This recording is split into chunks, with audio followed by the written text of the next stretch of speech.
France Inter. Quand la nature inspire des innovations, voici un exemple concret dans les chroniques littorales. Bonjour José-Manuel Lamarque. Bonjour Mathilde Munoz. Vous nous présentez un mécanisme destiné aux bateaux. Effectivement Mathilde, comment propulser les gros navires grâce à la houle et réduire leur consommation de carburant en s'inspirant des mouvements de nageoires des cétacés? Bien, c'est la raison pour laquelle je vais poser la question au fondateur de Bluefins, parce que Bluefins, c'est zéro émission inspiré des baleines. Olivier Justi, vous êtes inspiré par le biomimétisme.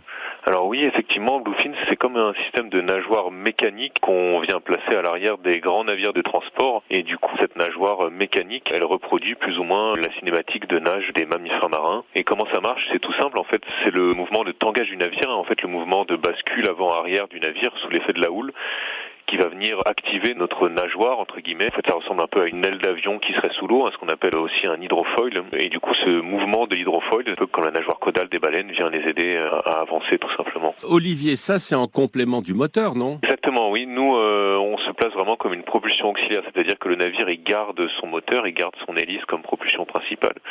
Et nous, notre système, il vient aider finalement le navire à avancer, à moins tirer sur son moteur et donc à moins consommer.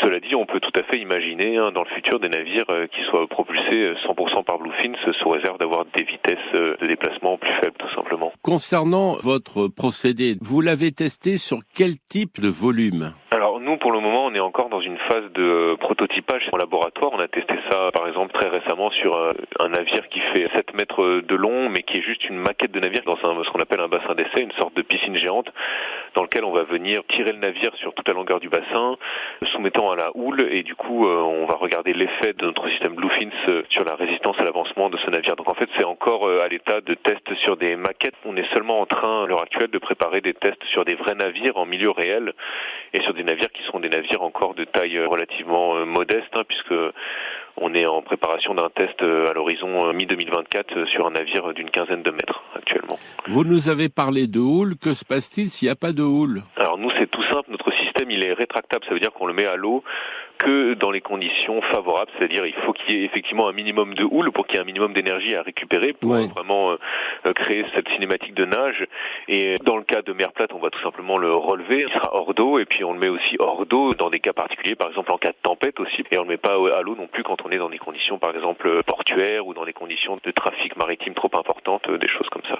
Vous avez fait une projection sur l'économie de carburant que l'on pourrait faire? Bien sûr, c'est notre vitrine de projeter les performances de Bluefins sur des grands navires comme ça. Donc on a déjà effectué ce type de calcul, par exemple en regardant le gain sur la durée de vie moyenne d'un cargo auquel on aurait attaché le système Bluefins. On tombe sur des ordres de grandeur de gain moyens sur la durée de vie autour de 20%.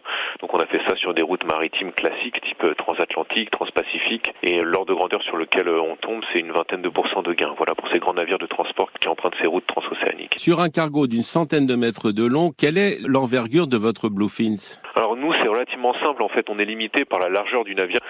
Donc un cargo d'une centaine de mètres de long, ça fait en général, on va dire une vingtaine de mètres de large maximum. Notre système, il sera compris entre 10 et 20 mètres. Ce sera une aile qui aura entre 10 et 20 mètres d'envergure, voilà tout simplement. Et la conception de l'aile, la matière?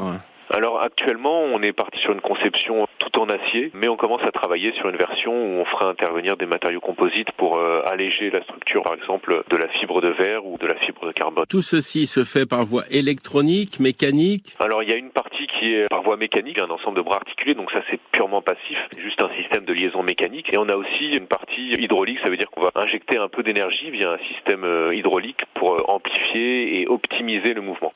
Merci à vous Olivier Justi, donc un site internet bluefins-system.com. À demain Mathilde Munoz. À demain José-Manuel Lamarque.